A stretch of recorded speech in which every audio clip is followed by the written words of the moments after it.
Great. So tell me about yourself and start from where you entered into the industry, the contracting kind of lead service industry.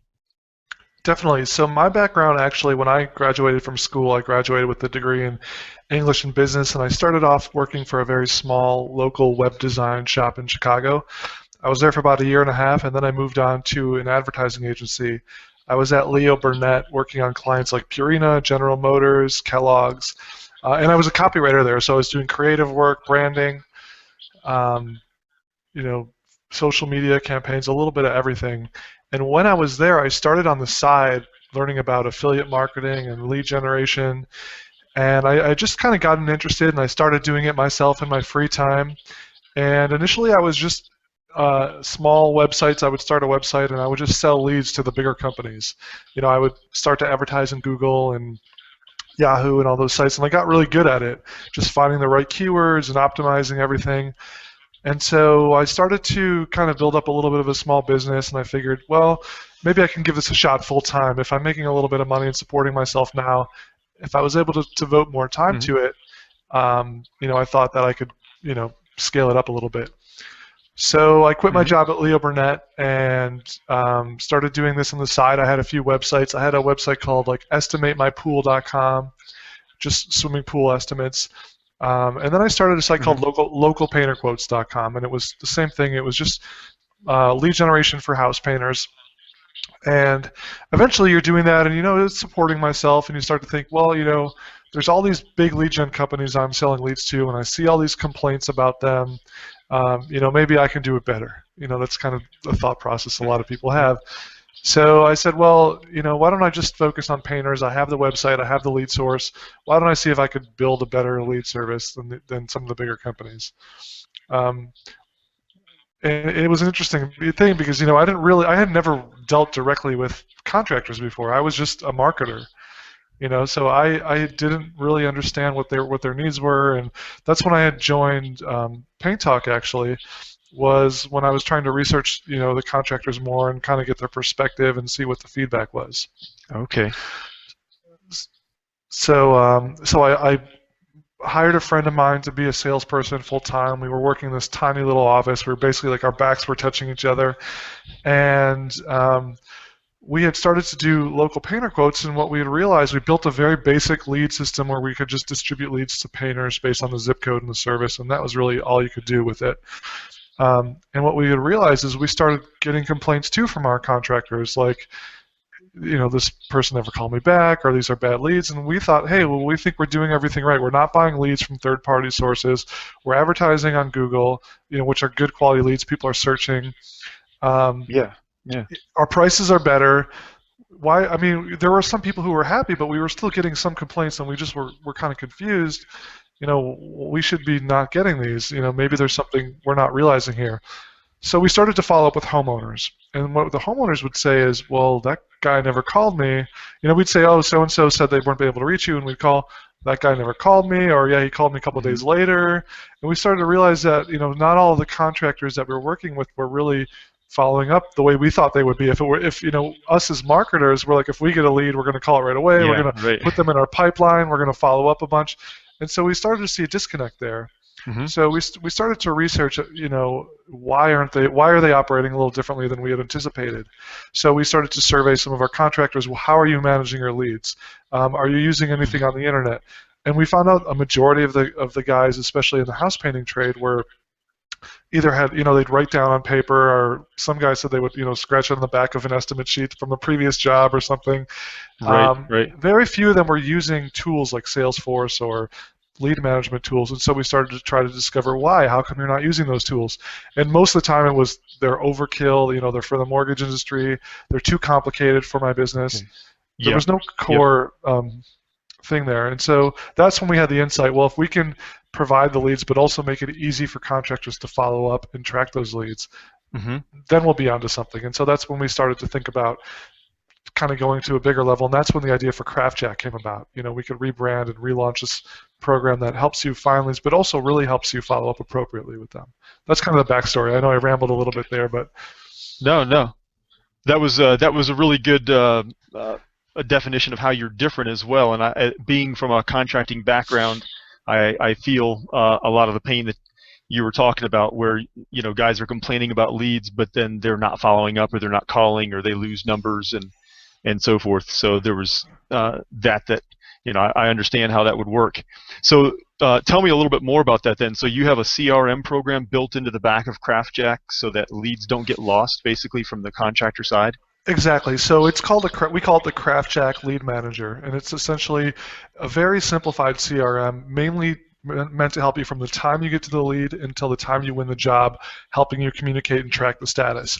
We're not really focusing on after you win the job, getting them in your email marketing, system and kind of nurturing that lead long term. We really want to focus on helping you win the job from the time you're matched with the lead and Yeah. tracking it and organizing it. So that's exactly it. You log into the system, you can see all your leads, you can change the statuses of them.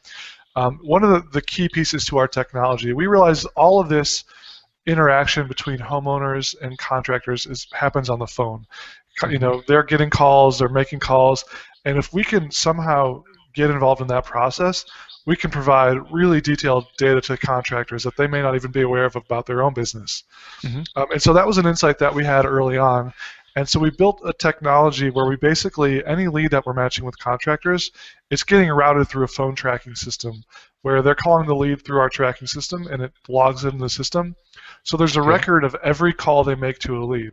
So when we match them, we can see how long did it take them to call the lead for the first time, how many follow-up calls have they made, how long have each of those calls lasted for. And that's very valuable data for them, because if we see Sure. there's guys who are in our system and we're sending them leads and they're not calling for 3 days at a time, we can proactively go to them and say, hey, we saw you got 3 leads from us and you took X amount of days to call them. What we've seen to work better is if you call them within the first a couple hours and you follow up 3 or 4 times. Yeah. So we're Yeah. able to coach them more now, and we've seen guys join our service and they've had that type of performance where they weren't really calling guys when we coached them, and they were like, wow, I never really realized that's what I should be doing. I'm winning a lot more jobs now, and so they found Wow. more value from our leads, but now that's how they manage all of their leads, and it's just helped them improve their business. So that's a key part of our technology, is monitoring the phone calls and providing analytics to the contractors on that process. Yeah, absolutely. It's being able to get kind of an inside look at what you're doing right or wrong. It really is useful. So when you mentioned that a lot of them run all their leads, can they add leads to their Craftjack list and track all their phone calls, or is that something that the lead has to come from there? Yeah, You that's a guys? great question. So the original vision for Craftjack is this is going to be a tool that contractors are going to use to manage all of their leads from all sources. Where we're at right now in the early stages is it's just being done with our leads. We're using the data that we're getting now to feature requests and things that we think will be important for other leads and not important. And so we're in the process of basically specking out that long-term vision. Is we think that this can change the way contractors are managing their leads from any source and make them close more jobs and win more money, win more Yeah. jobs. So that's the long-term vision. Currently, it's just for the Craftjack lead. So that's where we're going to head. That's where we're going with it, essentially. It would be really interesting to see if some contractors are tracking their closing rates on the Craftjack leads, because they're kind of more motivated to call right away because they know somebody's kind of measuring it, as opposed to their other leads that come in where they might not be getting the feedback. I wonder if some of them, their closing rate might be actually higher on your stuff. Exactly, and one thing we've done actually is, because we're the lead gen part of our business where we're charging guys a fixed fee per lead, we've incentivized them to make that call quickly. So Hmm. because we can track the call, guys who call within the first 30 minutes get a 10% discount on the lead. So now we're Wow. incentivizing the behavior that we want, and they can save money by doing it. So it's a win-win for everyone, and the homeowners are getting the calls that they want. And it's that we started that in June, and we've just seen the percentage of contractors. We're just looking at the data yesterday. The percentage of contractors who call within the first 30 minutes is like 20% higher since we've launched that program. So Wow. we know guys Wow. are using it. It's helped their performance. It's helped the homeowners' satisfaction with our service. So it's kind of a win for everyone. And yeah, that's a very good insight. Guys know that it's there and it's helping them change their behavior.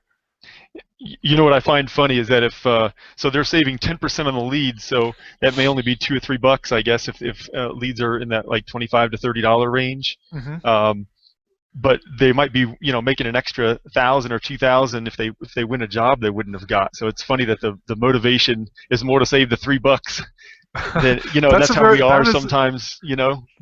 that's a very good point. I never even thought about it that way, but you're right. I mean, in a sense, they should be doing it anyways. But when you kind of see the immediate gratification that you're instantly saving that money, that's what causes guys to do it. And if that's the way it works, if that's what we got to do, that's what we got to do. But as long as people are seeing more value in our service because of it, it's a good thing. But that's a very interesting observation. Yeah, I think I've in managing my old employees, I found that the quicker they get an incentive, the less it can be. Like $5 at the end of a day for getting something done is more incentivizing to them than 50 at the end of the week. It's Yep, just immediate gratification. yeah, Exactly. exactly, and That's how that's what you people guys are. are That's doing. how it is for in anything. Yeah. Yeah. Very interesting. So how many? Let's talk a little bit more about your company, and then we'll keep going on how the benefits to contractors are, so we can kind of guide them there. But how many contractors? Do you know in round numbers? How many contractors you're working with now, and maybe like do you have any idea of the revenue? Do they keep track of that on your system or not? So we don't publicly say how our contractor network size right now, so I can't really get Okay. into that. But it's definitely growing. Once we launch this technology and we have a new sales team here. As far as the revenue side, so in the Lead Manager, we added a feature where contractors can track their job amounts Okay. in there. So if they mark a job as job one, they can say what the bid amount was in there. And the point of that is so they can then run reports and see how much money are they making off this service, to see if it's Hmm. worth it. They can see what they spend and what they make. Yeah. Um, Not every contractor is using that feature. Obviously, we're trying to come up with ways to get more guys to use it. Hmm. But it gives us insight also in terms of what the average cost is for a certain project. So that's data that's interesting to homeowners. A homeowner may want to say, what does it cost to paint a room in Chicago, for example? Hmm. And so we're trying to compile that data based on the Lead Manager so we can provide that data to homeowners. Because Okay. it's a relatively new feature, we don't have the data where we can say across the country what different things cost, but Yeah. that's where we're going with it. Okay. Um, so yeah, we don't have an accurate amount just because not everyone's using it. Um, I can say, for example, in the painting trade, what we saw is the average job one in our service is, I think it was $1,800 is the average job one. Hmm. So, Okay. and Yeah. the average lead fee is $25. So, we can then use that data and say to a contractor, look, if you are going to close 2 out of 10 leads from us, you're going to spend $250, and you're going to have $3,600 on average, in contract work. So that's pretty good return on investment. It depends some guys what they're looking for, but it gives us data to go back to guys and kind of give expectations for them. Sure. Sure. And yeah, always good to set their expectations, right? Well, Um, that's true, and I think that goes on to one of the things with lead services is I know there's a lot of negative feedback online for certain companies, and one of the things I always like to talk about with contractors and with our sales team, with our account team is we have to set expectations because if you're talking to a contractor whose primary business is referral work or certain types of advertising they do very locally where people kind of know who they are, they may, close half of the people they talk to, 8 out of 10, some guys will say they close because it's different when it's referral work. If right. you're going to Right. be using a service where there's going to be multiple contractors competing on almost every lead, and some people are researching on the internet projects and they're not ready to hire, it's going to close a lot lower percentage, and we need to be upfront about that and set that expectation. Um, but on the flip side, if we understand what the average revenue is going to be for a job, we can still say, look, it's about the return on the investment. You're going to close a lower percentage. It may only be 2 out of 10 leads, 1 out of 10, 3 out of 10, but that's enough to still be profitable with our service. And so I think that's where a lot of the negative feedback comes is because guys don't have the right expectations. They're not told either by the salesperson or upfront, like, here's what you should be expecting. And they come in thinking they're going to, have the same performance they did on referral. And it's just a Right. Right. miscommunication, and it leads to a lot of frustration for everyone. So we're trying to be clear about the expectations up front. I've got a question for you going along the line of what you said about how sometimes um, homeowners are doing research, and they want somebody to come out and give them an estimate or give a pretty good, accurate one. So they're not always going to be open and honest up front. They're going to say, well, look, I'm going to do it in the next 2 weeks when they have no intention of doing that. But what do you see as far as like contractors using, and I'm going to direct it in kind of the direction of what I do. But do you see like contractors that get that following up with content marketing or maybe keeping in touch as the one that down the road gets the job? When do you think they could increase their conversion rate even if it's uh, you know a couple months later when the person does something? Yes, I think that that's actually a huge part of this industry that's overlooked in terms of how can we help contractors close more jobs as marketers, people who Hmm. specialize in doing marketing for contractors. And a lot of people, even in our business, we're focused on the immediacy of the leads, Hmm. getting them jobs now. Um, but the contractors that are really successful, and the bigger ones that have marketing teams, and even the smaller guys who are really, really successful, are doing just that. If they don't close a lead this week or even the next month or so, they don't just assume that there's never going to be a project there. They have a marketing funnel, and they Right. push content to them, whether it's email marketing or whether they get them to follow them on Facebook and Hmm. Twitter. They give those homeowners a reason to stay engaged with them, and so when that homeowner changes their mind a year from now and they're ready to hire, they're going to call Yeah. the person that's been top of mind for them. And so that's a huge opportunity. We see so many guys, so many of our clients that we work with, they won't win a lead, and 2 weeks later they just say, okay, it's a dead lead, and that's it. They do nothing with it. Right. Right. And that's so much wasted opportunity, especially if you're paying for those leads. But and you're really paying for leads no matter what you do. If you're doing Google advertising, if you're doing Yellow Pages, any advertising you Sure. do is essentially paying for a lead in the end of the day. Yeah. And so if you're just letting those sit there and you're not continuing to market to them, you're losing out on the upside. Even if it's another 10 jobs a year, Hmm. that's 10 jobs a year. There's no reason not Sure. to market to them. So I think there's definitely a lot of opportunity there. Well, I was just thinking the numbers you mentioned, like if they're looking at 2 out of 10 and they raise that to 3 out of 10, that's actually 50% more leads from you that they would be closing. And so you Yep, look at that front end of it, a little bump in the needle at the front end of the funnel can really make a big difference in the closed jobs and so forth. exactly. And I think one thing to think about too is in terms of our lead service and any jobs that contractors are winning is all of the jobs that they win are also turned into potential referrals down the road. So if they win Sure. 2 leads from us, a percentage of those people at some point will refer a friend. So like you said, if they can bump that to 3, that's a 50% increase, but it could even be, a 60 or 70% increase if you factor in the net lifetime value of those customers for referrals. And so it just compounds on itself. So there's all the reason in the world to just keep marketing as much as you can to prospects. We were Absolutely. talking about about leads and how contractors should value them for more than just 2 weeks and I didn't get anything out of the money's wasted. They should stay with them and keep marketing to them over and over again. Um, Exactly.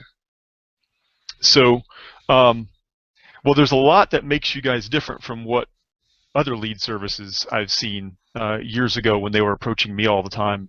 Um, there was none of the other uh, features like keeping track of the phone calls and encouraging people to call back quickly. So you think you've gotten a pretty substantial benefit out of educating the contractors and kind of coaching them along. It's almost like a pull kind of method instead of a push kind of method, to get them acting better and incentivizing them and so forth. Yeah, definitely. So I think like I said, when I first started Local Painter Quotes, and I had this expectation that, yeah, our leads will be better because we advertise and search and we don't buy leads, like that's it. And our realization early on was it's just a function of expectations for contractors and how they view marketing. And so I think early on we decided that we can't just send people leads and just like kind of say, okay, that's it, you can have leads. Good luck with them. Hmm. We need to be there along the entire way, helping them manage those leads. Because if they're getting more out of those leads, they're going to stay with our service. Hmm. And so I think along the entire way, our focus has been on innovation, first of all, within technology. How can we use technology to innovate this space?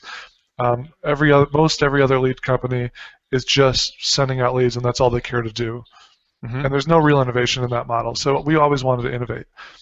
Secondly, how can we be transparent? So there's always been a lot of skepticism among contractors of lead gen networks, Yeah. Yeah. of all the lead gen networks. And we understand that, when we got into the space, we knew that that was an issue.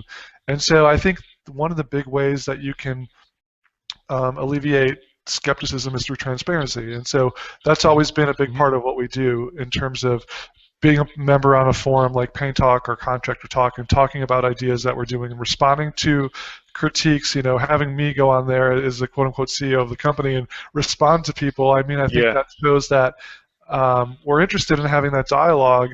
And also, if we get a critique of our service, we want to kind of defend it if within reason and try to show our side of the story. But it's Sure. about the transparency. And so one thing we've started doing, for example, is I mentioned before we give the discount on if you call within a certain amount of time.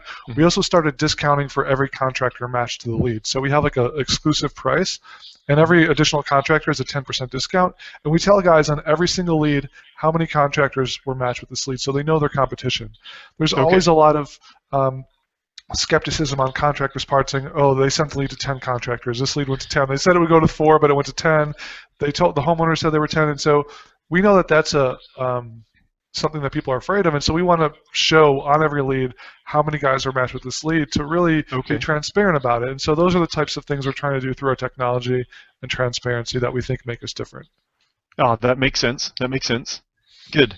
Yeah, I see that that on the forums and so forth, there's a lot of skepticism, and I think that some of the painters view you guys as competition rather than as another way to get leads. Do you think that homeowners, and maybe this is just asking you to guess, maybe, or maybe you guys have it nailed down tight, but do you think it's the same people that are using a lead gen service like what you're doing, uh, as opposed to looking for a painter? Do you think most people, if they can find 3 or 4 or 5 contractors from you guys, do they bother going and looking elsewhere, or We see all. I mean, because it's on the internet, we see all kinds of homeowners with different intentions. So we'll sometimes have homeowners who have already gotten a quote from one contractor that they found on their own, and then they want to get a few more, so they find a service like us. Then we have okay, the opposite, homeowners who use our site, and then they may not have been crazy about the guys that we match them with, or sometimes some of those guys didn't even contact the homeowner, and so they right, say, okay, no one contacted me, and they go and find someone on their own. Um, I mean, that's the thing about the internet also is you get all kinds of people, and I think a lot of contractors are expecting it to be one specific kind of person, the person who's ready to hire right away, and right, they, want to spend a lot of money on it. And you're going to get, a lot of contractors say there's tire kickers and people who are not really sure, and I agree with that. You're for sure going to get those people. You're going mhm, to get a little bit of everything, but that goes back to the content marketing thing we just talked about. Is right, those aren't necessarily not valuable. If they're tire kicking now, they may not be tire kicking 6 months from now. And if you're effective at keeping them in your pipeline and marketing to them, you're going to win some of those jobs down the road. And so there's a yeah, little bit of yeah, everything, and we can't control that the same way that if a contractor is advertising in Google, they can't control who clicks on their ad and goes to their website and sure, fills out their form. right, right, So I think there's just a little bit of everything, and as long as there's that expectation that there's going to be a variety of different intentions of homeowners and different uses for our site, then I think that sets the expectation. yeah. I would think that a good marketing plan for a contractor, they should take into account that people can be at several different areas of the funnel, and you're going to get those people that are just in that attraction phase, but that doesn't mean they're not valuable. They're looking up what the cost is for some reason, and they may not all paint a bedroom or something, but if they're looking, they've got better things to do with their time than just look and get quotes for no reason whatsoever, right? Right. I mean, if someone took the time to put their personal contact information and their phone number on a public website, they have some level of interest. Like, I Yeah, don't just go around submitting my phone number to websites all day unless I really want to have some kind of contact from them. And what I like to encourage contractors to do also is think about in their personal life. Let's say when they got a mortgage for their house, did they fill out something online? Did they get multiple calls from it? Did they call everyone back right away on the brokers, or did some brokers follow up with them a few times before they right. got a hold of that contractor? Did they close the loan right away, or did they need to think about it for a few months? Or maybe the house that they want to buy fell through, or whatever the scenario. Think about your own life and what you use the internet for. Hmm. And are you your ideal customer that you want, filling out your forms? You're probably not. You're probably just like most of the other people who use the internet. And it kind of helps people realize, like, okay, you're right. People have busy lives. They're not going to Sure. call you the second they get home and call you back right away. But that's why you got to follow up and kind of stay on top of it. So it helps if you think about it in terms of your own personal life. How do I use the internet? Um, yeah. Exactly. Yeah. Yeah, exactly. When I had my company for a few years, I would give people proposals, and I would just wait for them to call me back, until it just was absolutely killing me, And then I would finally call them, and they'd go, "Oh, I'm so glad you called back. I forgot, or I was busy last Hmm. week, or it's not the number one thing on their mind, even though it might be for us as a contractor. It's not the only thing they've got going on in their life. Totally. Yeah, I could not agree more. Yeah, yeah, neat. Well, I think you've um, uh, touched on some really interesting points about marketing and people continuing to market as well. What trends do you see going forward with like lead services with your company? You've mentioned a couple things that you're working on, and then with marketing in general or within the contracting industry, what kind of things do you see happening or that need to happen maybe? That's interesting. So I think, one of them I mentioned as part of our vision of contractors are going to start looking for tools to help them manage their business better online. Hmm. I think the contracting trade has been slow to adapt to technology, but I think we're getting to the point where most contractors are realizing how important of a role that will play in their business. And I think over the next 5 years, there's going to be a lot of software products that come to market that are going to try and help contractors be more efficient with managing their business. And so contractors are going to see a lot of that kind of stuff popping up, and Uh-huh. that's something that we're working on. Um, there's going to be a lot of things are going to revolve around mobile a lot more. There's going to be services where people have a broken air conditioning and they want it fixed, and they can schedule someone to come out right on their phone, without even filling Hmm. out a form or having to call the contractor directly. It could all be done through online scheduling. There's a lot of Sure. startups trying to do that right now. It's very difficult to do it right because you have to have access to the contractor's calendar in order to deal with scheduling, and that's something that companies can't really own. But we think there's opportunities in that area as well. Um, Hmm.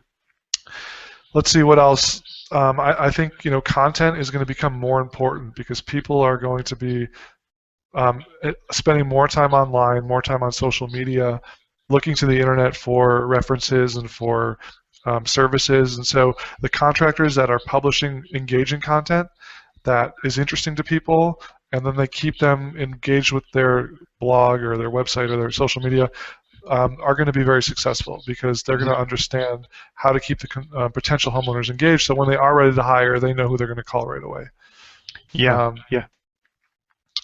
I mean, those are kind of the big trends that I see. I think things are going to get a lot more interactive in terms of how homeowners and contractors are matched. Like, for example, with our service, we're looking to make more of an immediate connection online. So currently, when we match a homeowner and a contractor, we email the homeowner like a link to the profile. We're looking to make that a real-time experience where we redirect the homeowners straight to the contractor's profiles, and they can almost see who's calling them, and it'll pop up the profile on the screen. We're turning it into an interactive application Ah, versus just like put your information somewhere and sit around and kind of wait, and then maybe and you'll get an wait. email from us. Maybe you'll see that email, maybe you won't see that email.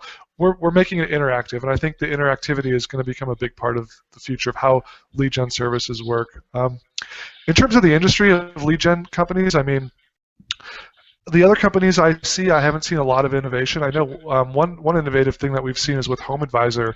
They've launched their new membership program, where it's not a lead product. It's a membership profile page, and you can appear on their properties, and they have a lot of web traffic, and so it's an easy way for guys to not have to Okay. commit to leads every month, but they can pay a lower flat fee, and if they weren't comfortable with leads, it's a different thing for them. So that's kind of an interesting product that hasn't really been in the marketplace. But that's really the only kind of new thing I've seen in the lead space so far, aside from some of the scheduling things that people are trying to work on. Gotcha. You know that the point you just brought out about making it interactive, and pulling up a profile and stuff, it comes down to the same thing we talked about earlier about the instant gratification, and that Hmm. we expect the internet to give us stuff automatically or download things right away. And so if the homeowners could get to know, so to speak, the contractors a little bit better, that would give them something to do in between or something to download from their profile. Something to that effect is what I was thinking of. But that weird thing is when you call and you make 3 or 4 phone calls, and then you know you wait and you wait and you tap your fingers and nothing happens. People go Yep. look elsewhere. That's why those minutes. People are thinking a few days. I mean, it's done and gone by then. So Oh uh, yeah. Oh yeah. you're definitely on track getting the guys to start calling. It's a wonder that more of them don't have salespeople, or I know that a lot of them are, one-man band kind of things. They're out working, but it would be almost worthwhile for them just to have somebody that can call and speak with the homeowner. I think that that's a dramatic improvement. When I got to the size where I had a full-time office person, that they got somebody right away. I totally agree. I think, there are a lot of contractors who just maybe their personal presentation isn't one of their strengths, and it could be affecting their business. And they could be very good at the back end side of the business, and they could be excellent in terms of managing the aspects of their business, but they may not relate to homeowners, and they may not have the best sales skills or interpersonal skills, and they may not be aware of it, or they may not want to pay to hire someone else, but they're losing out on a lot of opportunity, and also just having someone with the time to follow up. If you're a contractor and you're worrying about a ton of different jobs and your day is crazy, you're not thinking about, okay, I need to follow up with this person for the third time today. Okay, I called them once, they weren't interested, move on. They're losing the opportunity. So if you have a dedicated person who's either on commission or whatever it is, their sole job is to call people and set up appointments, I think that those contractors are going to see their win rates go through the roof if they haven't tried that yet. Absolutely. Good deal. So let's see. You've covered the stuff really well. I think it's already been obvious how you are better for the homeowners because you're incentivizing the contractors to call them quickly, and you're actually working with them to be more professional. So I think homeowners obviously have a clear benefit there over other lead services, and then of course for the contractors as well. Other than calling people back as fast as possible, can you think of anything else that comes right to mind, and maybe other than following up with them multiple times, any other best practices that you think would make a big difference for contractors with lead generation services? Yeah, I think we blog a little bit about this on our blog on craftjack.com. We've written a few articles. There's a lot of little things that I think guys overlook in terms of their presentation. So whether it's making sure that their voicemail sounds professional, we sometimes our account manager will call a contractor and get their voicemail, and it's like heavy metal music, or it's something silly, and because guys are using their personal phones sometimes. But I think that you have to be aware, and this is more for smaller, maybe independent contractors, but little things about presentation go a long way, and those could be reasons why you lose jobs very quickly, and you may not be aware of that's why you're losing the jobs. And you may think that your prices are too high, and you're going to start lowering your prices. And I think the first thing contractors go to is my price. I got to lower my price. Price. And there's so many other things you could do before you even think about your pricing that will take care of the issue, and guys don't think about that. So that's not just in regards to our leads. That's for their business in general. They should look at the little things of their presentation, their voicemail, how they dress, how they answer their phone, what their proposals look like. Some guys don't really use a professional proposal template, or they don't even write things down. It's just over the phone. The little things like that really go a long way in terms of, think about it from a homeowner's perspective. I'm letting someone into my house. I'm committing a lot of money to a project. There has to be a lot of trust to hire someone. And so you just need to do every little thing you can do to build trust, and all the little things go a long way. That's what I would say. Interesting. Well, I agree with you. We'll have to talk off the air about a couple ideas I've got for maybe working with contractors and giving them a checklist of things that they can do. Maybe I know the big box stores used to pay people to shop them, to see how their employees did, but you're kind of in a unique third-party position of giving leads. You could almost coach people just because they have a reason to, because you might not give them leads if they don't accomplish certain things or whatnot, but they might be more loyal to you if they start learning and closing a lot more too. So that's interesting. Okay. Well, and the coaching. Oh, sorry, go ahead. No. Go. I'm waiting for you. Oh, I was just going to say the coaching aspect is interesting that you mentioned the word coaching, because that's kind of a lot of conversation that we're having now with the follow-up. How can we coach better follow-up? How can we coach the behavior that we want and the price incentives? And so I think you're right. I think being able to have a service that coaches contractors, especially if there's some way to automate it where you don't have to have a one-on-one call where, it's just not cost effective. But if you can monitor what they're doing through technology and have automated suggestions of improvement, I Yeah, think there's a lot of opportunity there. So it's interesting that you mentioned that. yeah, yeah. Cool. One of the things that one of the ideas I worked on was kind of along the lines of that is with marketing is people get so many things going on they forget things, and they can't keep everything on their calendar. But going along with what you guys are doing with tracking phone calls and so forth, um, tying reminders to that is a good idea. Just sometimes it's not that they're too lazy or they're unprofessional on purpose. They're just by the time they got down a ladder and back up a ladder, somebody else called them and they got a phone call and they forget. It slips their mind. Um, as well as that common salesman thing where it's like, well, now I've waited 2 hours. Maybe I feel weird calling Right. them, or I've waited too long and now I can't call them. It's, just do it already, right? Yeah, that's funny. um, all right, good deal. So again, well, I don't want to take any more of your time. I really appreciate everything you shared with me. You want to go ahead and plug again your website because I'm going to be targeting this to painters and other kinds of contractors as well, not just painters. Are you open to other types of contractors now? I know you mentioned HVAC. Yeah, we do Who? HVAC, roofing, pools, windows, siding. We do about 10 trades right now. We'll be launching more in the next few months. We've been Okay. really focusing on the technology, so we've kind of pulled back from launching new trades. But Hmm. yeah, we're going to be doing a lot more trades than we do more than painting. The website is craftjack.com, and you should also check out our blog, craftjack.com. It's called The Toolbox. It's on our Hmm. website. And I appreciate you having me on and for taking the time to do this. It was really fun. Absolutely. Let me stop the broadcast here.